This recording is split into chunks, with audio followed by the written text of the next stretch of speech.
प्रकरण 7। धारा नगरी में पंडित श्रीधर अपनी पत्नी सुशीला से कह रहे थे, धीरज रखो, अब 6 महीने पूरे हो गए हैं। भारवी आजकल में आता ही होगा। अब आपसे कैसे कहूँ, यह 6 महीने तो मेरे लिए 6 युग के समान हो गए।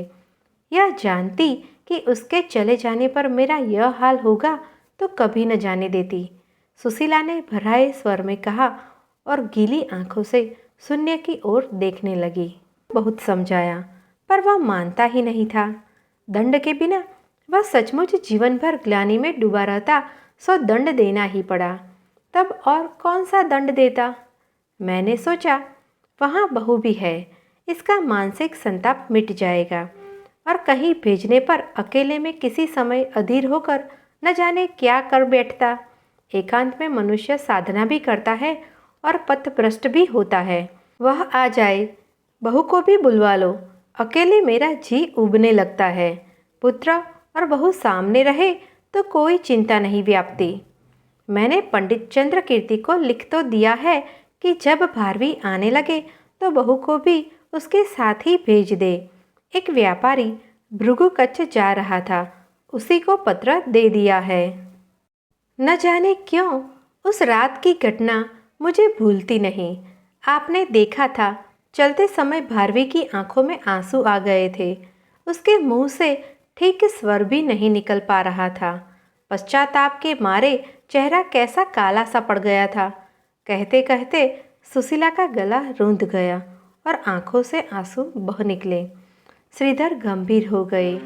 जाते समय पुत्र की आकृति कैसी मलिन हो गई थी, रह रहकर मन कचोटने लगा। दोनों की व्यथा एक थी।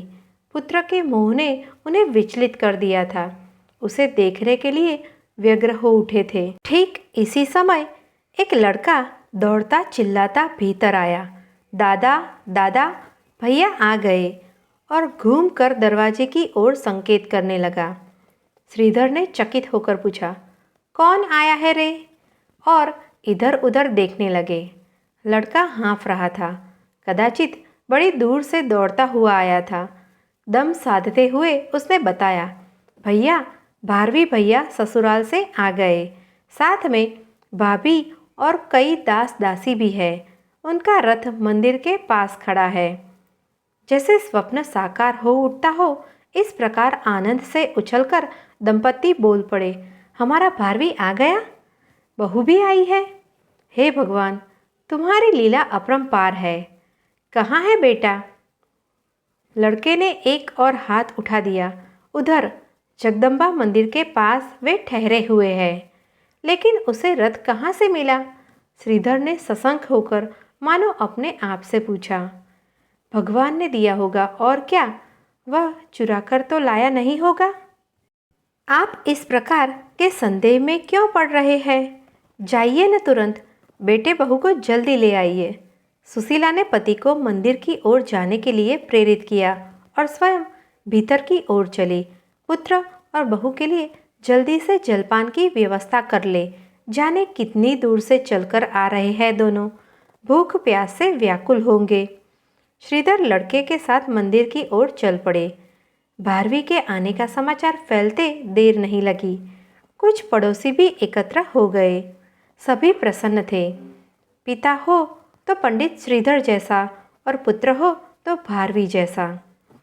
भारवी का स्वभाव अब पहले से सर्वथा विपरीत था। अहम से दूर, शील और विनय की मूर्ति। वह निरंतर अध्ययन में लगे रहते थे। पहले वह बड़े विद्वानों को भी तुच्छ समझकर उनका उपहास करते थे।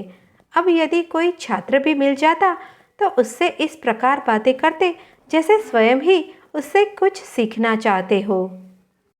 शास्त्रों और प्राचीन ग्रंथों को अब वह माता पिता के समान ही श्रेष्ठ और वंदनीय समझने लगे थे। चारों ओर भारवी की कीर्ति फैलने लगी। सभी उसके स्वभाव की प्रशंसा करते। पांडित्य की धाक तो सारे भारत में जम ही चुकी थी। कश्मीर से कर्नाटक तक उनकी विद्वत्ता की चर्चा होती थी। एक दिन पिता ने उनसे पूछा, बेटा, तुम तो यहाँ से बड़े दीनहीन स्थिति में प्रायश्चित करने के लिए ससुराल गए थे, वहाँ भी तुम ग्वाले की भांति दास वृत्ति करते रहे, गाय चराई।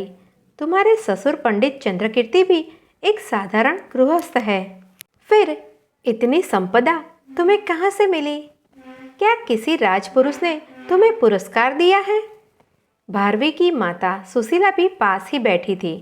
भारवी ने हाथ जोड़कर सिर झुकाते हुए कहा, यह सब आपका पुण्य प्रताप है पिताजी, और कुछ नहीं। वही मेरे लिए राजपुरुष है, वही मेरा सौभाग्य है। श्रीधर पुलकित हो गए। कितना सौम्य हो गया है भारवी। फिर भी सुशीला कौतूहल नहीं छिपा सकी। पूछा, तो भी किसी ने तुझे यह संपदा दी होगी, कौन है वह? भृगु कच्छ में एक सेठ है, वर्धमान। माँ, यह सब मुझे उन्हीं से मिला है।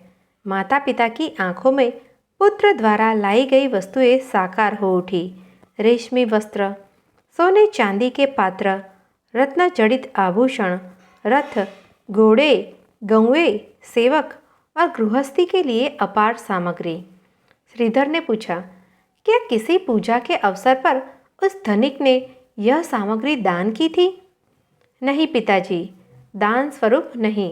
मेरे एक छंद के कारण उसने यह सब मुझे उपहार में दिया है, भारवी ने बताया। छंद? तो क्या तुम वहाँ छंद रचना भी करते थे? हाँ पिताजी। गौचरण के समय एक दृश्य देखकर मेरे मन में प्रेरणा उठी कि भगवान शंकर और अर्जुन के युद्ध पर एक काव्य की रचना करूं। उसी को आधार बनाकर मैंने किरातार्जुनीयम का श्री गणेश किया। एक दिन जीविका चलाने के लिए विवश होकर मुझे उसी काव्य का एक अधूरा छंद वर्धमान की पत्नी के पास गिरवी रखना पड़ा। उस अधूरे श्लोक के कारण ही वर्धमान एक भारी अनर्थ से बच गया। उसने श्लोक रचने वाले की खोज की और मुझे बुलवाकर प्रसन्न मन से यह सारी संपत्ति उपहार के रूप में दी। उसके अनुरोध पर मैंने श्लोक का दूसरा चरण भी उसे दे दिया। उस श्लोक को ताम्रपत्रों पर अंकित करवाकर वर्धमान ने नगर के सभी प्रमुख स्थानों पर लगवा दिया है। आश्चर्य और उल्लास में डूबी माँ पुत्र की ओर एकटक देखती रही। श्रीधर ने पूछा, वह श्लोक क्या था भारवी, और उसने धनिक की रक्षा किस अनर्थ से की? भारवी ने अपने छंद तथा वर्धमान और मनोरमा के जीवन में घटित होने वाली सारी घटना का वर्णन कर दिया। श्रीधर पुलकित हो उठे। उन्होंने भारवी को छाती से लगा लिया। गदगद होकर बोले, पुत्र, तुम्हें पाकर मैं धन्य हुआ।